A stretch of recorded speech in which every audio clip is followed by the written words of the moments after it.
सत्संग सुनना अध्यात्म है, सत्संग कराना महाअध्यात्म है।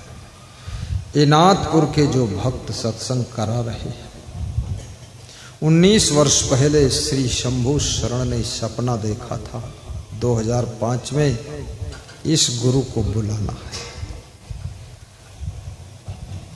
लल्लन पटेल और चंदन मालाकार का सपना था कि बस 1 घंटे के लिए बुला लो, वही बहुत है।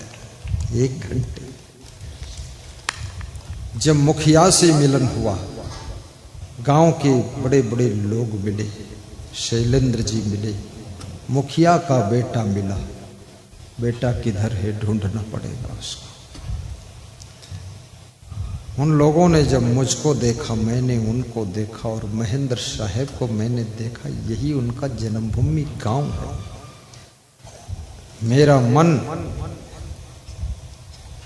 देख करके इतना गदगद हुआ, मेरा मन स्वयं बोल पड़ा, इस गांव में 1 घंटे में कुछ भी नहीं होगा, यहां तो 2 दिन के लिए आना चाहिए। और ज्यों ही ये बात मैंने बोली, गांव के लोग गदगद हो गए।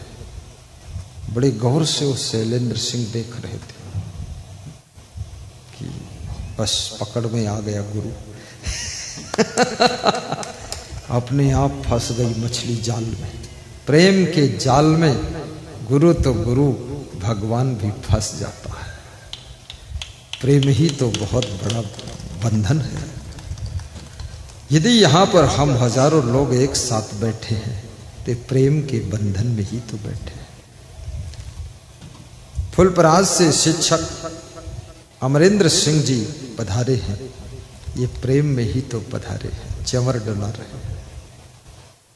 आप टीचर हैं, परिवार के साथ में आए हुए कि गुरु जी का सत्संग पहुंची गांव में भी सुना था और फिर रहा ना गया कि चलो गुरु के प्रेम में बंध गए, क्या करें।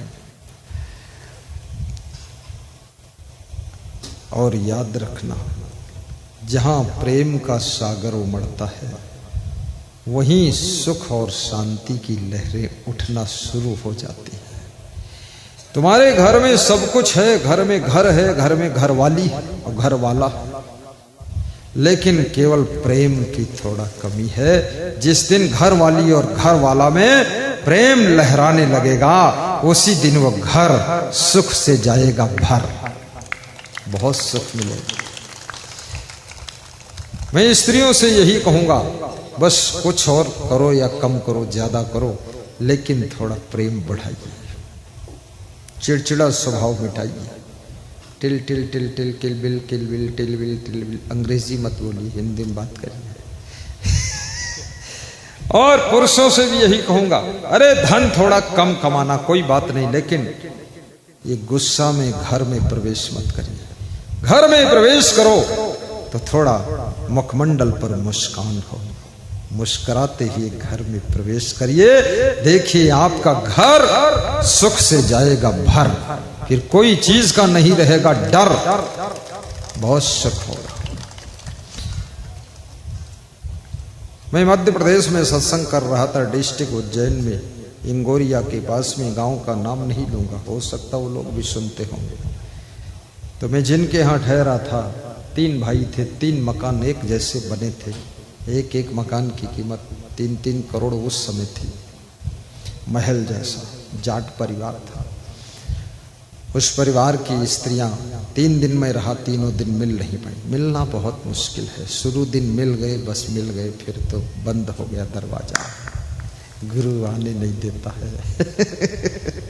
मिलने का टाइम भी नहीं, सत्संग करना है, तो बड़ी मुश्किल से फिर वो तीसरे दिन मिल पाई। बड़ी एक बात कहना है, गुरु जी प्रवचन आपका हमारे पति लोग भी सुनते हैं, हम सब सुनते हैं, प्रेम बहुत है, लेकिन थोड़ा पतियों को समझा दो कि जब घर में आते हैं तो पता नहीं क्या कितनी गुस्सा लेकर आते हैं। हम लोग सब डर जाते हैं, अगर गम न खाएं तो उसी दिन छुट्टी हो जाएगी। बोले बस आपका सत्संग सुन के हम गम खा लिए, नहीं तो अब तक ये घर बिगड़ जाता। वो ये बोल ही रही थी, पीछे से पति लोगों का प्रवेश हो गया। पति लोग क्या बोल रही, क्या बता रही? हमने कहा कोई खास बात नहीं, तुम्हारा गुणगान कर रही है। गुरु को भी बात बनाना पड़ता है, नहीं तो झगड़ा और बढ़ जाएगा कि मेरी शिकायत किया तुमने। अगर बात बनाने से भी किसी की बात बिगड़ने से बच जाए तो बात बनाना भी बहुत बड़े पुण्य का काम होता है। थोड़ा बात बना लो।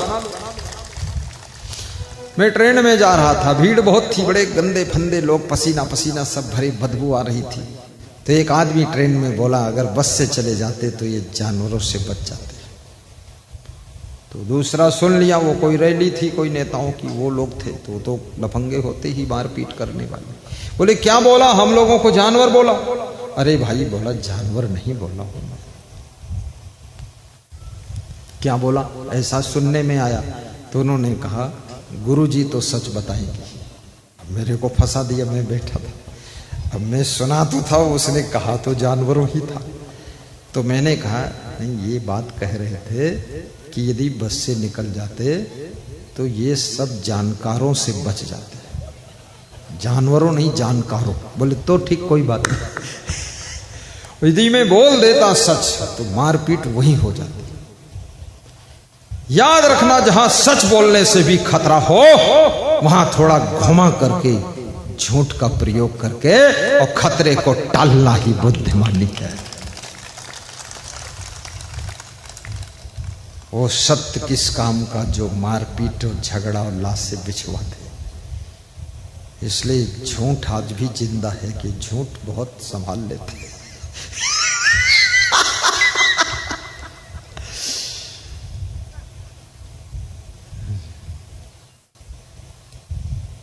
एक स्त्री ने अपने पति से कहा, तुम्हारे साथ शादी करके हम जानवर हो गए। तो पति नाराज हो गया, बोला हमारे साथ शादी करके तुम जानवर हो गए? कैसे? हमने तुमको जानवर बना दिया। बोले देखो, गरम मत हो। उसने बात को बदल लिया। उसने कहा हम तुम्हारी जान है, तुम हमारे बर हो, दोनों मिला के जानवर तो हुआ ना। क्या मजेदार बात है। जोर से हंसो डॉक्टर साहब, हंसो, घर में सुना देना जाकर कि तू मेरी जान, मैं तेरा बर, दोनों जानवर। साहिब बंदगी साहिब। अब बहुत लोग आए हैं, बहुत भीड़ हुई है, आनंद आ गया।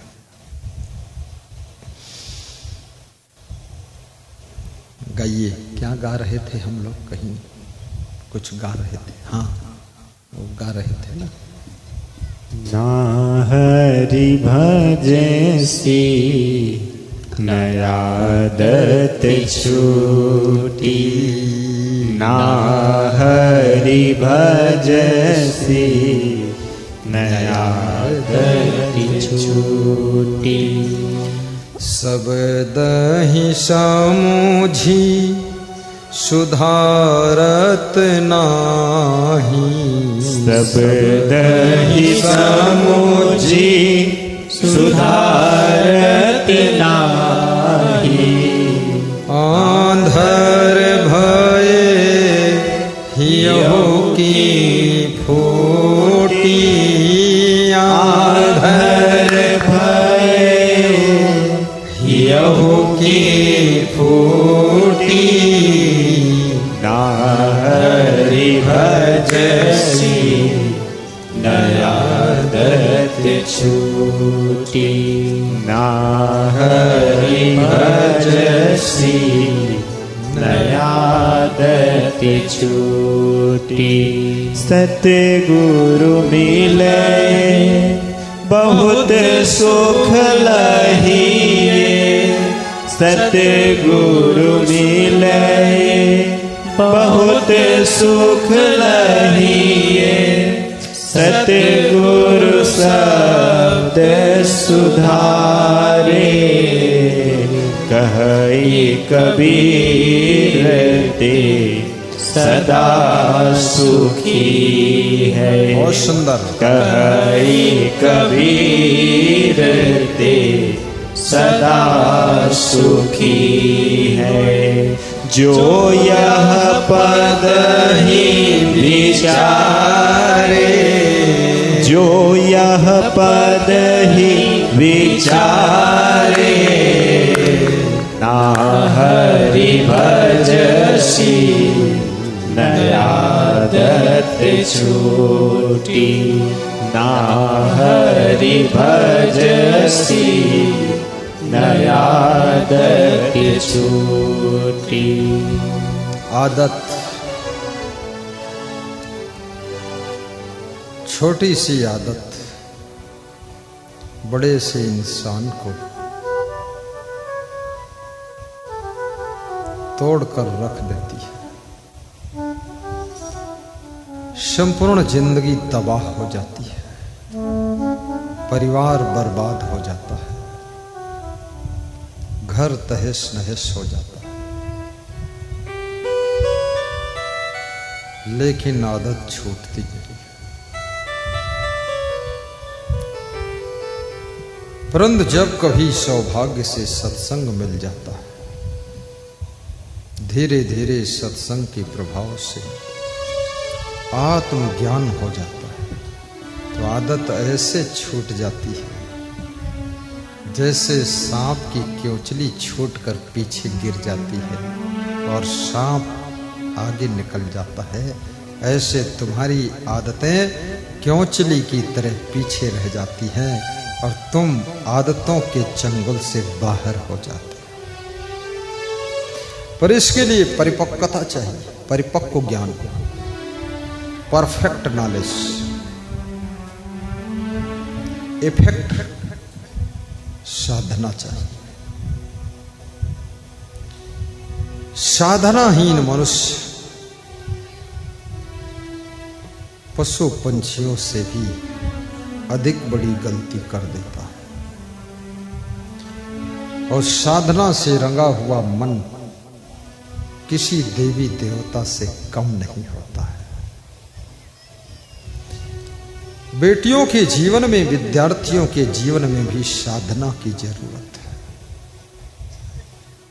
विद्यार्थी जीवन तो साधना का जीवन है, जो कि विद्यार्थी को इधर उधर भटकने से कंट्रोल करती है।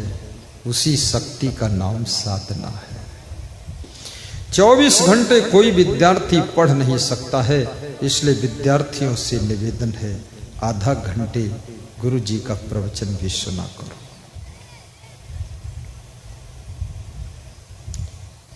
आधा घंटे प्रवचन सुनने से साधना की शक्ति जागृत होगी, जिससे तुम्हारा चंचल मन निश्चल हो जाएगा, निर्मल हो जाएगा और एकाग्रता को प्राप्त होगा, जिससे तुम जो भी याद करोगे बहुत शीघ्र तुम्हारी मेमोरी में छप जाएगा।